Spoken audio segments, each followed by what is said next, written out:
Welcome back to The Acceptance Project, a podcast where we explore stories and ideas that help us bridge understanding, build resilience, and create a kinder world. I'm your host, Bryan, and in today's episode, we'll be talking about giving thanks.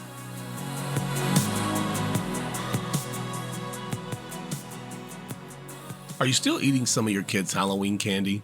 Or did you finish that off and move on to the discounted candy that you stocked up on to carry you through to Turkey Day?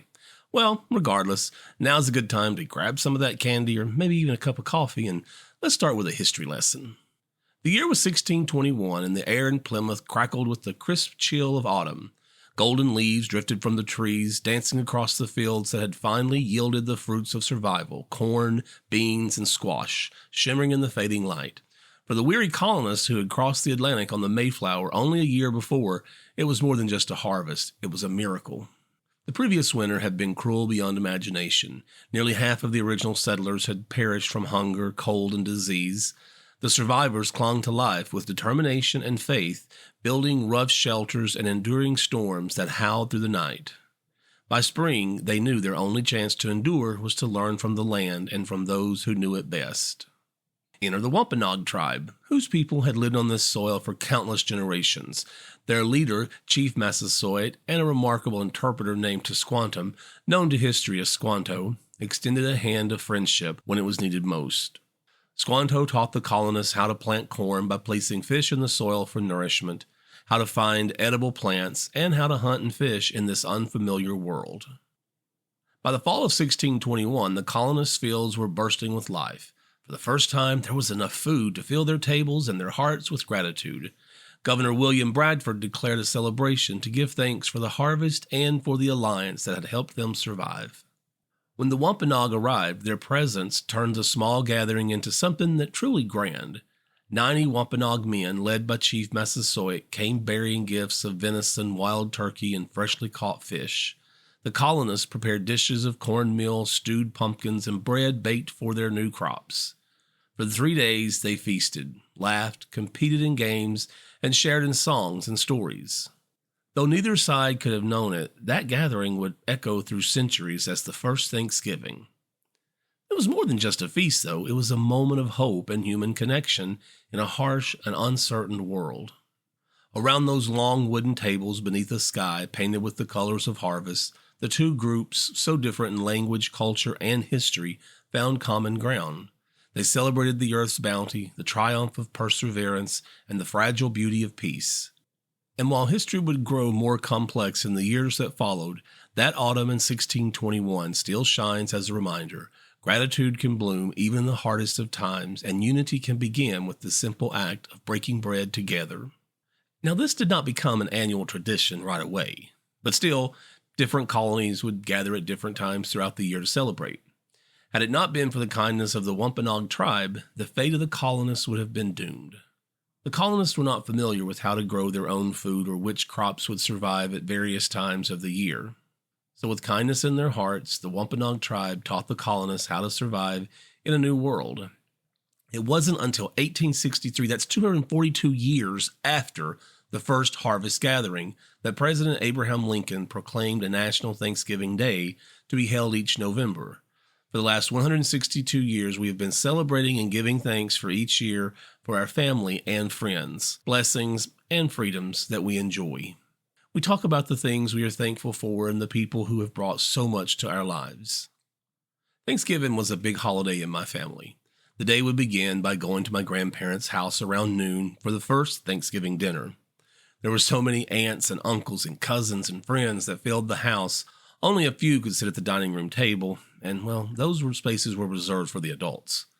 The kids would pile their plates high with mashed potatoes and gravy, turkey, peas, corn, dinner rolls, and, of course, my all-time favorite, even as an adult now, macaroni and cheese. Then we would find somewhere in the living room to sit on the floor where we could tell jokes, laugh at the older ones, or play games while we ate. The smell of food and the sound of laughter filled the house. There were no fancy dining room tables where expensive dinnerware had been placed and bottles of wine to fill the glasses. We didn't care that we were sitting on the floor eating dinner or that we had to stand in line to refill our plates. What we cared about was that we were having a great time with their family. There was also one other thing that was always present at my grandparents' house, and not just during the holidays. That other thing was love. All my grandparents loved their families, and they proved it in so many ways. I remember my grandfather sitting at the dining room table, and he would spoon food onto your plate, whether you asked for it or not. He always used to say, "If you go home hungry, it will be your own fault." My grandmother took pride in preparing the foods that she knew her family loved, and while I'm sure she was exhausted by the end of the day, she never let it show. She just smiled and beamed from watching the delight of her family being together. Now, after the first dinner, we moved on to my aunt's house later in the day where the second dinner would commence. My aunt's house was a repeat from earlier in the day with food, laughter, and the exchange of hugs and excitement to see family we may not have seen for a while. Similar foods were prepared, and again, there were no fancy dining room tables, but there was always space on the couch, on the floor, or standing in the corner with your cousins, exchanging gossip. And then came the time to do what was always my favorite part of the day, putting leftovers in containers for the late-night third dinner bowls. I don't think you had to grow up in the South to have this experience, but all the containers for leftovers were old Cool Whip bowls the women had saved throughout the year because they didn't want to send their good Tupperware home with anyone because you knew you probably weren't getting that back. There would also be empty containers that once contained butter or other foods, but now they had been reserved for the grand holiday tradition of leftovers. Going into the kitchen at night to grab some leftovers consisted of opening every bowl because who could possibly remember what was in each bowl? It was like playing a game of Old Maid where you didn't know what you were going to get until you opened the lid. Late nights consisted of those turkey hangovers, watching TV, napping, and there were times when, well, if you weren't too tired to retrieve the boxes of Christmas decorations from the attic in the garage, then you might even begin preparing for the Christmas holiday. To be honest, we seldom, well, if ever, thought about the colonists or the Wampanoag tribe from that first harvest, but we always remained thankful. We didn't grow the food we ate on Thanksgiving Day, but we were appreciative of the hands that prepared it and the love that filled our lives. Again, the pages of life have turned, and they've turned much quicker than I realized. I find myself many miles from my old Kentucky home, but with every holiday, my mind takes me back to those wonderful times and wonderful memories. We all have different experiences and memories of holidays with our families. Some memories may cause pain or grief when we reflect on them, and others, well, they make us miss a place or a time that seemed to have existed for such a short moment. Families are now scattered across the globe, and contact seems to occur primarily through social media picture exchanges, Zoom gatherings, and phone calls. A few years ago, a friend of mine shared this story with me about the first Thanksgiving they spent away from their family and how different it was. But she had invited her closest friends for a Friendsgiving, and that day is when my friend realized something very different about families. Caroline got up early on Thanksgiving morning to begin preparing a non-traditional meal for the day, a pot of soup for that day's meal with friends. This certainly felt like a soup day because the rain tapped gently on the windowsill, and the shimmering of the rain reflecting off the glass gave the look of Christmas lights. Thanksgiving had always been complicated for Caroline. Growing up, it was the one day of the year when her parents' arguments were temporarily replaced by forced smiles and awkward small talk.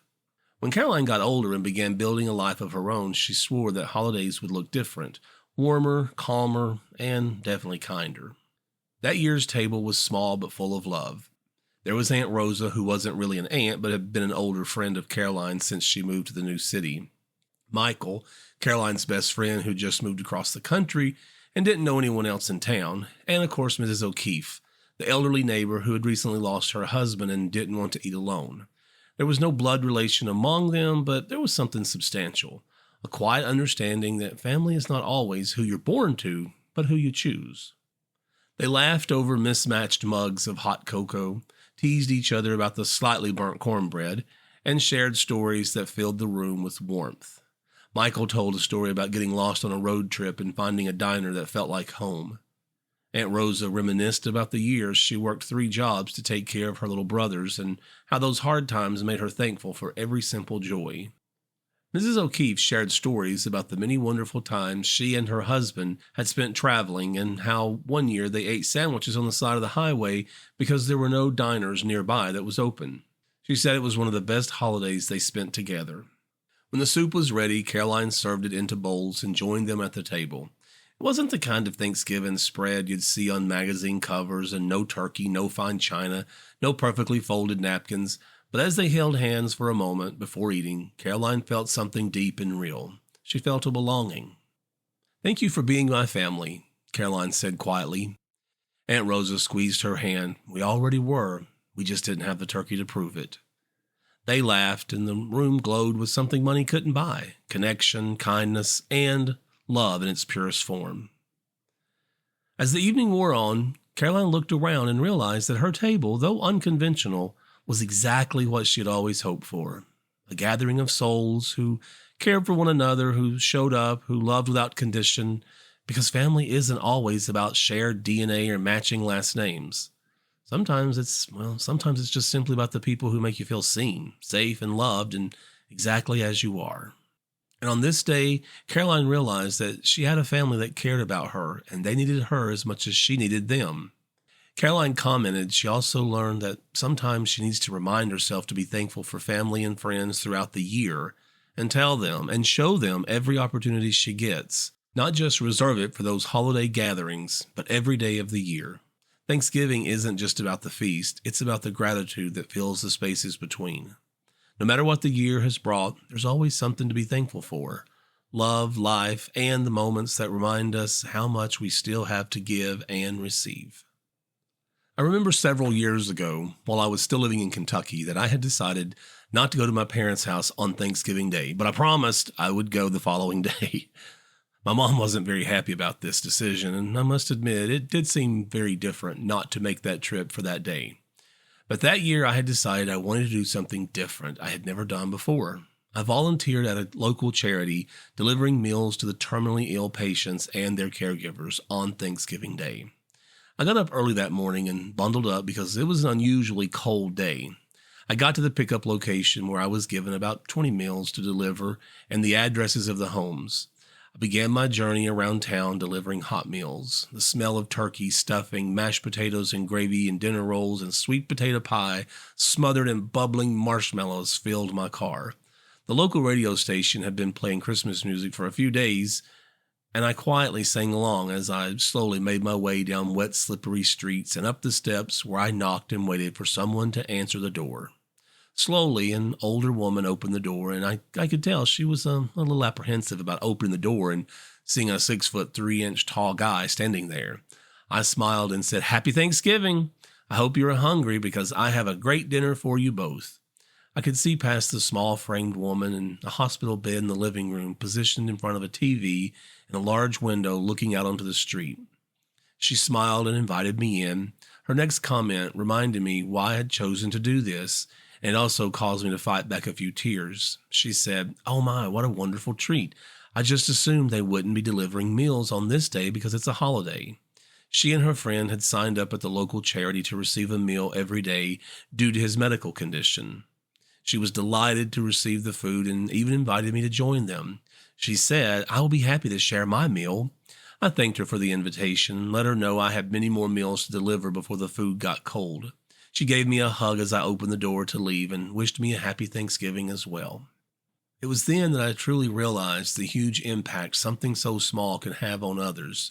For the next 2 hours or so, I made my way from one home to the next, carrying small white styrofoam plates into homes of people who weren't expecting my arrival but were delighted to see me, or they were expecting me and so thankful that I had made it.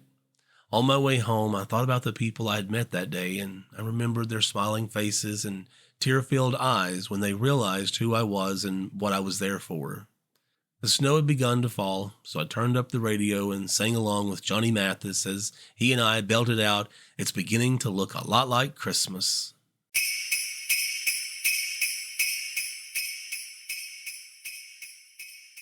I think back to that first harvest in 1621. I wonder how the colonists felt when the Wampanoag tribe showed up with a bountiful feast. I wonder how the colonists must have felt when they began reaping the fruits of their labors from the hot days of summer planting and then harvesting the foods they had learned to grow alongside their new family in a new world. I'm sure the mothers had tears in their eyes when they saw their children eating and laughing, since devastating hunger had been a part of their world the winter before. So this year, as we approach the holidays, I challenge you to set some goals for yourself. They don't have to be monumental goals or even life-changing goals. Maybe this year you decide to spend a little less time worrying about serving the perfect turkey or not forgetting the cranberry sauce. Maybe we care less about the table we are sitting at, but learn to recognize, appreciate, and love the people sitting at that table, on the couch, or on the floor. Maybe we turn off the TV and lock the politics and hatred outside and take time to hear the laughter of our family and friends and appreciate the fleeting moments we have with them. Or maybe we learn to let go of the grudges or hurt feelings that have kept us from reaching out to family or friends and say, I miss you. So here are my goals for this month of giving thanks. Let go of the unnecessary. It isn't about having less, it's about needing less. I'm going to ask myself, does this add value to my life? And if it doesn't, I'm going to release it, whether it's a possession, a commitment, or a thought pattern. I'm going to practice mindful presence.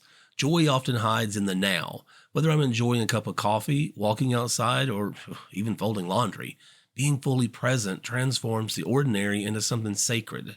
I'm going to pause and notice 5 things I can see, hear, or feel.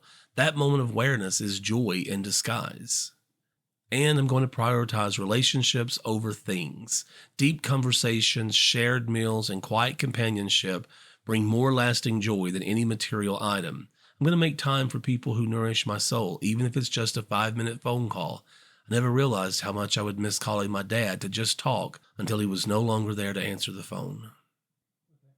So in closing, happy Thanksgiving to you and your family this year.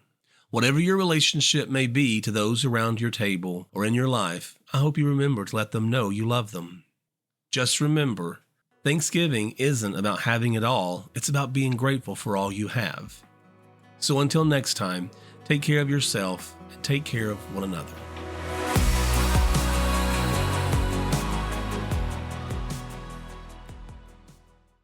The Acceptance Project is a production of Bridging Success, LLC.